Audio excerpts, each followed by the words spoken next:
सूरह रूम रुकू नंबर 2।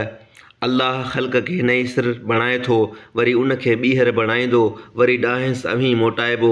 ऐं जंहिं ॾींहुं क़यामत खड़ी थींदी तंहिं ॾींहुं गुनहगार नाउमीद थींदा ऐं अल्लाह सां मुक़ररु कयल संदनि शरीकनि मां को बि उन्हनि लाइ सिफ़ारिश करण वारो न हूंदो। ऐं पंहिंजनि ठहिरायलनि शरीकनि जा मुनकर थींदा। ऐं जंहिं ॾींहुं क़यामत क़ाइमु थींदी तंहिं ॾींहुं माण्हू धारो धार थींदा।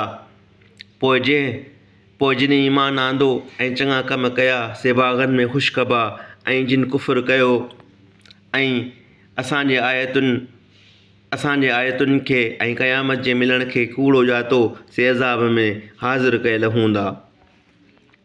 पोइ जंहिं महिल सांझी करियो ऐं जंहिं महिल सुबुह करियो तंहिं महिल अल्लाह जी पाकाई बयानु करियो।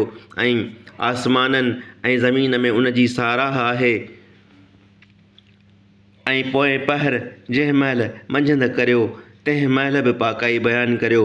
मुंहुं मां जेरो कढंदो आहे ऐं जेरे मां मुंहुं कढंदो आहे, ऐं ज़मीन खे उन जे मरण खां पोइ जीआरींदो आहे, ऐं अहिड़ी तरह अव्हीं क़बर मां कढिबो।